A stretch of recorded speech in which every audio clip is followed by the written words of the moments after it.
Hello guys, ఈ వీడియోలో మనం పోర్ట్ ఆఫ్ ఎంట్రీ అంటే ఏంటి, ఇండియా నుండి యూఎస్కి ట్రావెల్ చేసే వాళ్ళకి యూఎస్లోని పోర్ట్ ఆఫ్ ఎంట్రీ ఉంటుందా, లేకంటే వేరే ఇంటర్నేషనల్ ఎయిర్పోర్ట్లో మనం పోర్ట్ ఆఫ్ ఎంట్రీ పెట్టుకొని యూఎస్ ట్రావెల్ చేయొచ్చా, అండ్ యూఎస్లో పెట్టుకుంటే ఎయిర్పోర్ట్లో పోర్ట్ ఆఫ్ ఎంట్రీ ఉంటుంది. ఈ వీడియోలో చూద్దాం.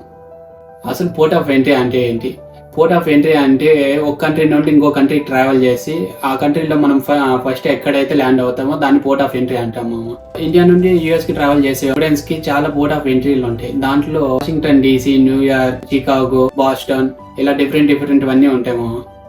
మాక్సిమం మీరు మీ యూనివర్సిటీ దగ్గరలో ఉన్న పోర్ట్ ఆఫ్ ఎంట్రీ నుండి ఎంటర్ అయ్యేదానికి చూడండి యూఎస్లో. ఎందుకంటే మనకు డిఫరెంట్ ప్లేసెస్ నుండి నువ్వు యూఎస్లో అడుగు పెట్టావనుకో క్వశ్చన్స్ రైజ్ అవుతాయి. నీ యూనివర్సిటీ ఇక్కడ కాదు కదా, నువ్వు ఎందుకు ఇక్కడ దిగినావు అని చెప్పేసి క్వశ్చన్ రైజ్ అవుతాయి. అక్కడ కానీ సమంగా ఆన్సర్ చెప్పలేదు అనుకో బిస్కెట్ అయిపోతాము మనం. మెయిన్గా ఎయిర్లైన్స్ బట్టి మనకు పోర్ట్ ఆఫ్ ఎంట్రీ చేంజ్ ఉంటుంది. ఇతిహాడ్ బుక్ చేసుకుంటే అబుదాబిలో పోర్ట్ ఆఫ్ ఎంట్రీ ఉంటుంది. అక్కడనే మనకు ఇమిగ్రేషన్ కంప్లీట్ అయిపోయి యూఎస్లో నెక్స్ట్ కనెక్టింగ్ ఫ్లైట్స్ యూఎస్లో ల్యాండ్ అయిపోవచ్చు. అలా కాదని చెప్పేసి వేరే ఫ్లైట్లు బుక్ చేసుకున్నాం అనుకో యూఎస్లో పోర్ట్ ఆఫ్ ఎంట్రీ ఉంటాయి. ఇంకా చాలామంది చికాగో కానీ బాస్టన్ కానీ ఇలాంటి పోర్ట్ ఆఫ్ ఎంట్రీలు చాలా డేంజరు, డిపోర్ట్ అయ్యే ఛాన్సెస్ ఎక్కువ ఉంటాయి.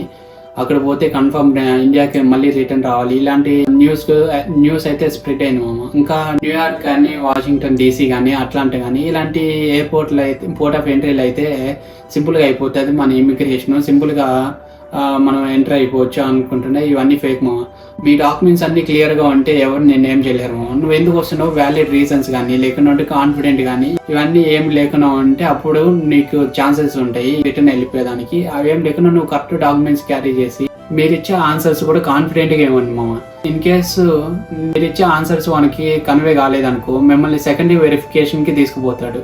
అక్కడ కూడా భయపడాల్సిన అవసరం లేదు. సింపుల్గా మీరు ఎందుకు వస్తున్నారు, లీగల్గా వస్తున్నారా ఇల్లీగల్గా వస్తున్నారా ఇలాంటి క్వశ్చన్స్ గట్టిగా అడిగేదానికి ట్రై చేస్తారు. కాన్ఫిడెంట్గా చదువుకోవడానికే వస్తున్నాము, ఫీజు ఎంత పే చేసాము, క్లాసెస్ రిజిస్టర్ అయినాము, ఇది అడ్మిషన్, ఇది I-20 కాన్ఫిడెంట్గా మీరు వానికి ఆన్సర్ కన్వే చేసి సెకండ్ వెరిఫికేషన్ అప్పుడు కూడా నేనేం చేయలేరు. మళ్ళీ ఒక హాఫ్ అన్ అవర్ అలా కూర్చోబెట్టేసి మళ్ళీ పంపించేస్తాడు. మీరు ఇచ్చే ఆన్సర్స్ కొద్దిగా కాన్ఫిడెంట్గా ఉండాలి, వానికి కన్వే లాగా ఉండాలి. అట్లా లేకున్నా వ్యాలిడ్ రీజన్ లేకున్నా నీకు ఇష్టం వచ్చినట్టు ఎందుకు వచ్చినా లేకున్నా ఉంటే నేను ఎక్కడికి పోయి అక్కడ ట్రావెల్ చేస్తాను, నేను ట్రావెల్కి వచ్చిన ఫస్ట్ ఇదంతా చూసుకొని మళ్ళీ యూనివర్సిటీకి పోతా ఇలాంటివన్నీ అంటే చల్లదు. వాడి ఇంటికి పంపించేస్తాడు. వాళ్ళకి ఫుల్ అథారిటీస్ ఉంటాయి.